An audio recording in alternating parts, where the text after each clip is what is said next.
This is KGW News at Sunrise. Wintry weather is here and it is hitting the roads. Look at that. This crash closed I-84 for hours yesterday. Coming up this morning on Sunrise, some tips to drive in icy conditions so you're ready to hit the roads this morning.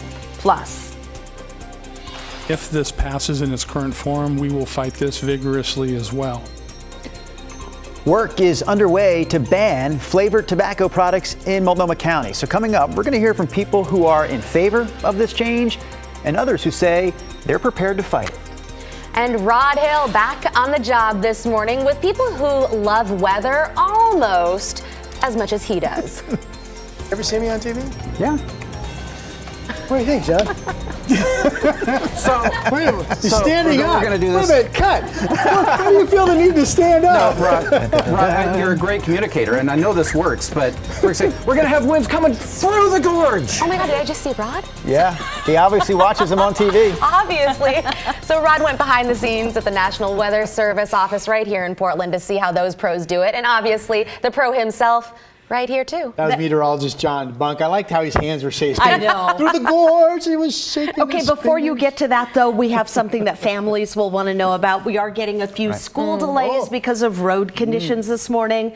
Pendleton, Hood River, Battleground, Washougal schools, they're all opening 2 hours late.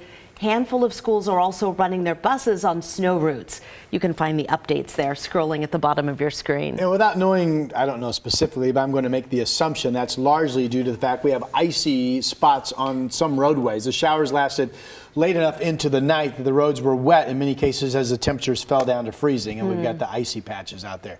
Here's a look at those temperatures right now. We are completely dry across the region. Winds are light. It's a mix of freezing and not freezing. 29 Forest Grove, but above in downtown 36, 32 in Gresham, 31 degrees out in Sandy. Salem's been holding above freezing, as is Kaiser at 37 east, but McMinnville is freezing. There's Aurora, Canby, and Estacada all at freezing with the potential of some, scattered icy spots awaiting you on area roadways and surfaces.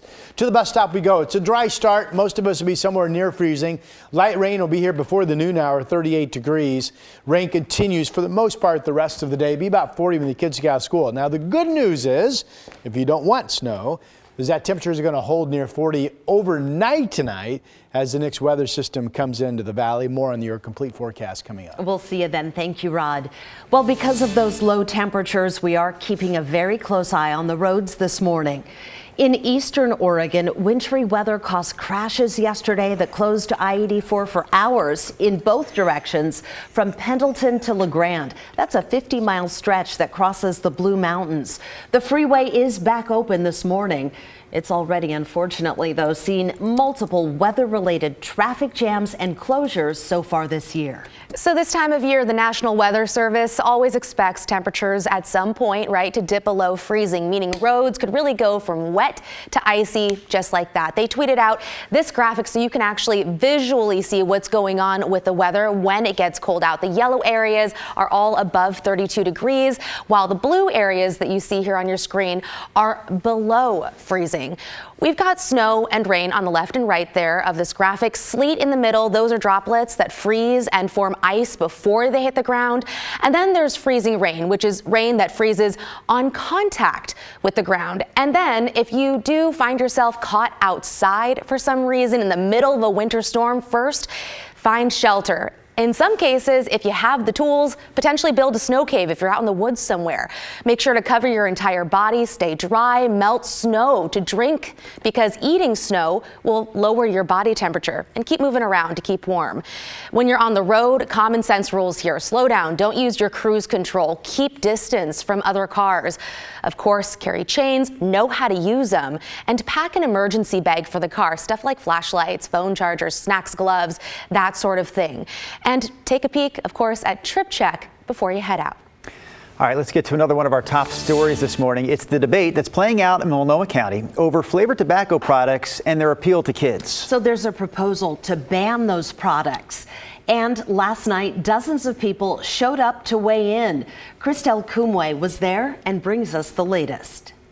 It was a packed house Monday night at the Multnomah County building. To urge you to take action to end the sale of flavored tobacco products. I am here today to oppose the total tobacco flavor ban. Dozens made their voices heard at a public hearing on the county's proposed ban on the sale of flavored tobacco and nicotine products.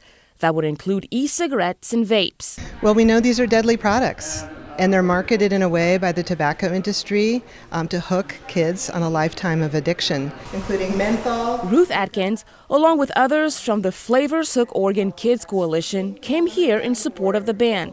They say for too long, the tobacco industry has targeted youth, especially kids of color. The fastest growing populations in the state of Oregon and the city of Portland are kids of color. And Marcus C. Mundy says it's time to protect these kids. I would tell Multnomah County, if they care about the kids in Multnomah County, they will vote to ban the flavored and menthol tobacco products. But opponents of the ban say not so fast. I have been selling tobacco in Multnomah County for 18 years. This is my passion and my livelihood. Brian Grimm owns a tobacco shop. He argues the ban will create a black market for these products and just hurt small businesses. I have 3 families that work for me. They've all worked for me over a decade. They'd probably lose their livelihood, and I would definitely have to probably close shop. We believe there's a better plan than a one county ban, which will force adult consumers to take their business across county lines. Multnomah County isn't the only one making this move.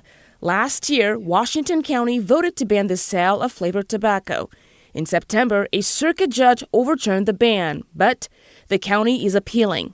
In Multnomah County, supporters aren't fazed. And we're confident that the judge's ruling will be overturned in time, and the Multnomah County is on firm legal standing to proceed with their own policy. And opponents are vowing to take on the policy. If this passes in its current form, we will fight this vigorously as well. Christelle Kumwe, KGW News. Let's take a look at some of this morning's other local headlines, starting in the state capitol. Oregon State Senator Brian Boquist no longer has to warn his fellow lawmakers when he arrives at the state capitol building. Yesterday, a committee lifted the protective measures that required Boquist to give 12 hours notice before showing up at the Capitol so police could increase security. These rules were put in place back in 2019 after Boquist made threatening statements during a speech on the Senate floor. In Washington, the state is shutting down its COVID response website. Starting this Thursday, December 1st, people will be redirected to a new page on the Washington Department of Health's website. State officials there say they've seen a huge decrease in web traffic to that COVID response site. And a quick reminder here that the Portland Aerial Tram is up and running again. It was closed all of last week through Thanksgiving weekend so crews could perform some routine maintenance on the tram. Thanksgiving week is usually one of the slowest weeks of the year for the tram, so a good time to get that work done. And that's a look at some of this morning's local headlines. And we're heading out live to Government Camp, where you're seeing a Jeep there just covered with snow. The mountains have picked up a whole lot of snow these last few days. Timberline opened yesterday. Mount Hood Meadows opens today at 9, welcoming skiers and boarders back to the slopes. Devin Haskins will have a live report coming up at 6:30. You know how at 5 you kind of played off the temperatures? Yeah. He's like, oh, it's warm up here. I want to see you without your coat, buddy, next time. Yeah, let's see how warm Make it is. good on what Devin. you're talking about. Devin, yeah. I told him it was 22 at Government Camp this morning. It's 14 up at Timberline, and they have some flurries in the air. It's mostly dry right now for travelers up in the high country, but it's cold enough that ODOT can't get the snow and ice off the road. They're plowed, but you know, snow and ice is there. Still slick. Yeah. All right, here's a look at the headlines, and there are a bunch of them with this next weather system that comes in during the day today into tonight. The main cold front comes in overnight tonight into early tomorrow morning. Wind watch will go up later this afternoon through tonight for the coast. This is kind of garden variety stuff. South winds gusting to 60 miles per hour. Again, most of this will be this evening. Overnight tonight, wrapping up before dawn. Winter storm watch for the Cascades starts later tonight through Thursday morning. We talked a lot about this yesterday. The Wednesday front for the Cascades will bring 1 to 2 feet of snow to the high country. That'll put their bases I'm going to say at least 45, maybe even approaching 50 inches in some cases for this upcoming weekend where Timberline Meadows will be open. I know Ski Bowl's at least going to be open for tubing, and maybe they'll have some lifts going there too. Winter Storm Watch and Bachelor will be open. Winter Storm Watch for the Gorge. This is kind of a new player. I haven't talked about this much, but now looks like as the moisture comes in the Gorge later this afternoon and tonight, places especially near Hood River may lock around 32 degrees. And if that's the case, it could be sticking snow into the morning hours of 3 to 6 inches. During the day tomorrow, once the front comes through early morning, temps will warm up and everything will change to rain. Coast range, possible snow today. That's looking to be a good bet before it switches eventually later this afternoon to all rain. Here's a Sunset area rest stop, 28 degrees at 1,400 feet. Snow alongside the roadway, obviously below freezing. So as moisture comes, that could be all snow for several hours. And there could be snow accumulating this morning into early afternoon over the Coast Range highways all the way down to about 500 feet. And then later today, snow levels go up above 2,000 feet. That'll all become rain. We're in this cold pool of air out there. Here's the weather system just starting to move in. Radar starting to pick up some light rain showers around Astoria where it's 33 degrees. And we are 30s, but dry up and down I-5. It will be a dry day east of the Cascades today. Here's rain coming this morning, 8:30 at the coast, by noon into the Portland area, actually before noon. Here's a heavier rain hitting the coast this evening. There's the main rain band into the Portland area at 3:30 tonight. That main front, by the way, overnight tonight into early tomorrow morning, may pop some 40-mile-per-hour wind gust as well. And we could be looking at some of the valley getting close to an inch of rain. Big story here is 42 for high today. We stay at 40 overnight tonight, so it's all rain for the valley, 45 tomorrow. Coming up, my latest ride on the job, I finally learned how to be a weather forecaster. It's about time, I know. I went to the National Weather Service office here in Portland. These are the folks that bring us the watches and the warnings and keep eyes on our entire state like nobody else. That's coming up in just a bit.